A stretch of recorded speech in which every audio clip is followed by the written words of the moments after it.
first of all, before we get into it, do we have people who work with family members or friends or their partner? So we've got a couple. Have people that like putting up their hands? Yeah. I saw a speaker just recently, and it was like constantly, I almost put my shoulder out, you know? It was really obvious questions. Who wants their business to be successful? Who needs oxygen to live? I've done that thing, haven't I? Do you want to get started on the Yeah, presentation okay, now? we'll do it. Yeah. All right. What we do is we are speakers and trainers, and we give people the skills and strategies to help their personal relationships become super duper successful professional relationships. So often, people say to us, "Oh, I could never work with my husband. Oh, I'd just kill him. I'd kill him. I can't do it." Or, "Oh, you know, we know somebody who went into business with her sister. 14 years later, they don't speak anymore." We hear these stories constantly about how going into business with somebody you have a personal relationship with just doesn't work. But we disagree, obviously, because we've been doing it for so long.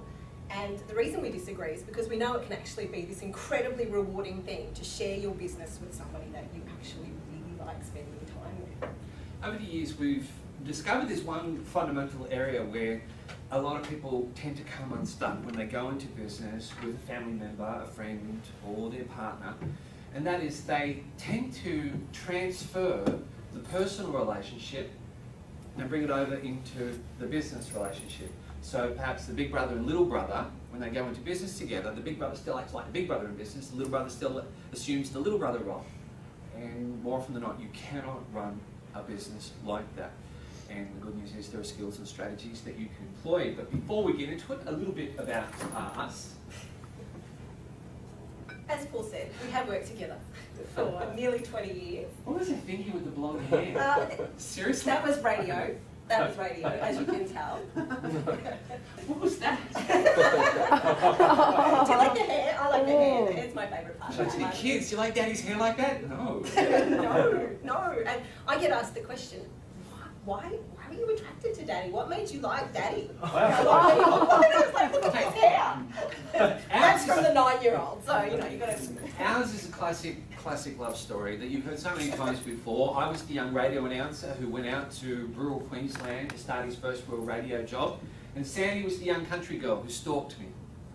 Yeah, I did. That's actually it's true. true. I did. It's I actually absolutely did. I turned up at his house one night, just knocked on the door. He kept saying he was going to call me, and he didn't. And being a small country town, I went, whatever, you're not going to call me, I'm showing up. And, yeah. It wasn't by design that we've been working together so much. It was something that just happened organically, and we found a way to make it work, and applying a lot of the principles that we were talking about today, to the point where there were situations like when we were working with working for the same company, that like I was a program manager for the radio station, and we'd hire young radio announcers, and they didn't realise that Sandy was actually my wife, not just an employee. We did have a couple of awkward moments where we'd hire a young radio announcer, and he'd be like, "So what's the story with the blondes?"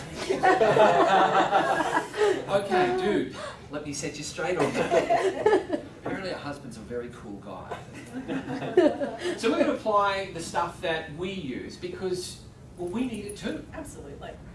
We're not some super duper perfect couple who never No, fight. absolutely not. And there are a lot of pressures from working together that get to us, and we do have to then go reset and go, all right, we've lost sight of some of the things that we have set in stone. We need to go back there and revisit them again.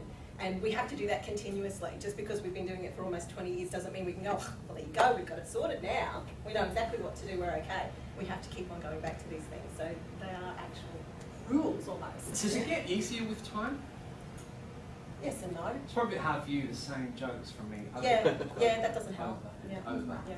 So what we're going to go through now is 9 survival tips. We're going to give you the Reader's Digest version of our keynote. And at the end of it, we're going to expand a little bit on one particular thing, and that is something that's relevant for anybody who's a manager, or quite frankly, anybody who works with someone else. And also, you can apply it to your personal life, and that is giving and receiving feedback, which is an important part of life and an important part of business. So we should start with goal setting. Goal setting is really important.